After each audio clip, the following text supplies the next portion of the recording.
Inside the Magic, covering Walt Disney World, Disneyland, Universal Studios, and more. You know, as a chef, I'm sure you know the most popular question that I'm asked. Chef, what do you recommend? What do I have to eat? What do I have to try? What's your favorite? It's always difficult to answer the part about your favorite. I'm sure we all have that feeling. But what the question that doesn't come up is, what's your favorite festival? Or which festival do you enjoy the most? Or which festival should I not miss? It's this festival. It really is. It's pretty simple. This festival challenges our culinary team to think and act differently, to understand more about a culture, about traditions, about flavors, things that maybe we're not familiar with, including myself. This excites us. This challenges us. It is great to partner with our community leaders here internally in the resort, externally, and we get to bring another level of storytelling to life through Lunar New Year, our way, the Disney way. Okay? So what I'd like to do is just take you on a quick tour of some of the highlights. Gary already alluded to some of the flavors and textures, but I would like to point out things that maybe you don't want to miss. Okay? Again, for some of our guests, Lunar New Year represents some unusual flavors, maybe something new, something they're not familiar with. And for some guests, it's like, yes, you hit it home. This is what I grew up with. So for us, it's a great journey and adventure for both guests to see that we're paying attention to everybody, okay? I want to point out this particular dish right here. Somebody looked at it earlier and says, hot dogs and a bun. If you travel around in different bake shops, you'll notice that there's a hot dog bun, referred to as a Chinese hot dog bun. In fact, I was just in Montreal, and there it was in a shop. It was Chinese hot dog bun. It just looks like hot dog inside a pastry. But when you think about it, we're telling another story about, hey, guess where I'm at? Guess where you should be right now? Look at this. It's understated, clearly over-delivers in the story. Simple, sweet dough, savory, salty hot dog, sesame seeds, green onions. Again, just looks pretty simple, understated, over-delivered. Another level of storytelling is this is a basic pastry, pineapple, mango on the inside, a handheld pie. But if you notice the attention to detail with who's this on top? Mickey. Again, telling the story of where you are and where everybody should be. And the choice I made, I'm number one, I'm the best. Okay? This dish right here, the reason I mention it is, again, I love the handheld. I love this char siu flavor, the barbecue sauce that goes over the pork. Remember, there's sometimes in this food you're going to find a little bit of heat. Try the heat. See if you can get along with it. See if you can make it through, and then maybe find your limit. But there's a little jalapeno in there, so don't be scared. Okay? All right. I'm going to highlight, this crispy shrimp dish speaks for itself. Pretty straightforward. Skip to dessert for a second. Again, think about what I said earlier. Something unusual, something different. A green tea sweet shell, the tart shell, filled with this mandarin orange custard, topped with tangerines, raspberry, and then brushes of gold dust over the top. Now, the true talent of a chef is if you could close your eyes, bite into something, and describe it to somebody, you should be able to get all those flavors I just described, tangerine, mandarin orange, and green tea, not one over the other. Some of you might say, I'm not into green tea. The sweet tangerine and the mandarin, you're in heaven, okay? One thing that we've noticed in all of our food offerings in the resort is there's a lifestyle change out there. And that lifestyle could be dietary, it could just be the way I choose to eat. But right now we're finding that there are a lot of our guests who prefer to eat something that's just plant-based. But plant-based that maybe looks and acts like a protein.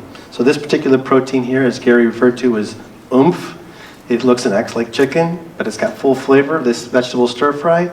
Again, I'm one that likes to eat everything. I still like to eat this. Okay. All right. You have in front of you, if you get a chance to try the beverage, the chia and raspberry tea with the chia seeds floating through it. Okay, so Gary had mentioned this pretty short rib shumai. You know, it's difficult to put a lot of flavor in one bite, right? When I'm telling you, it's difficult. When you're thinking about, I only get one shot at one bite to give this to you, and you're going to go, I love it, I want to buy another one. This here has slow braised short rib. It has two different sauces, the sriracha mayonnaise, and then this sweet spicy glaze, pickled cucumbers, a lot going on in this little dish. The fan favorite is back from last year's, the 3-cup chicken. Of course, this is the braised chicken thigh. It has sesame, garlic, ginger over steamed rice, not spicy. And then I've said this, I think, in every presentation, I still like to say it, macaroons are kind of a big deal here. And I feel like if we took them off the menu, we'd be in trouble.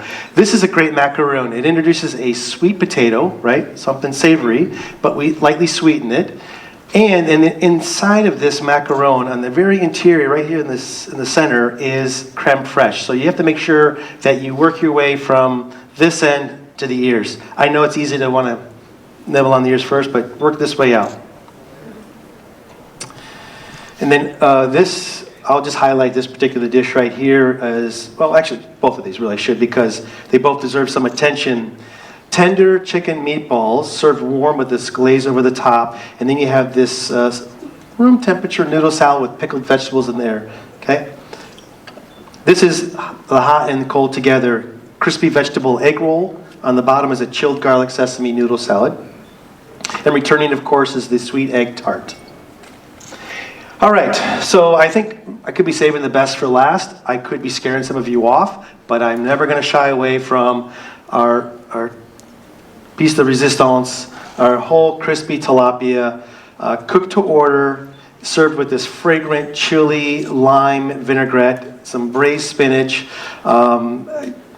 Even if you don't enjoy looking at it, have someone order it, take the fish off the bone, and then serve it to you. Well, that's what family's for anyways, right?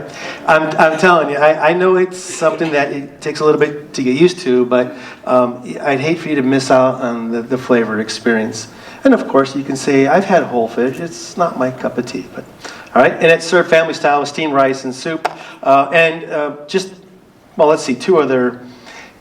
This, again, how do you tell a story in food that is, it's not maybe as exciting as grilled chicken or fragrant pork, this tempeh, but when you create it in a shape that's Mickey and it's crispy, tempeh is a soy product. It is crispy on the outside, a little sweet on the inside. This is something that the chefs really had to lean into, had to really figure out, well, how does this stuff work? Again, it'd be pleasantly surprised how much you might enjoy it, okay? Here are what separates, I think, this banh mi from what maybe you've had before, or even myself, is the fact that we're grilling this pork belly. Keep in mind, there is some heat in there. We sliced the jalapenos thick enough so that if you decide I've had enough, I can take a few off. But like I said, I challenge you just to try one. You know, the heat alone just creates a sensation that makes you almost want to have another bite, or maybe a drink of something, but don't be scared. Yeah. All right.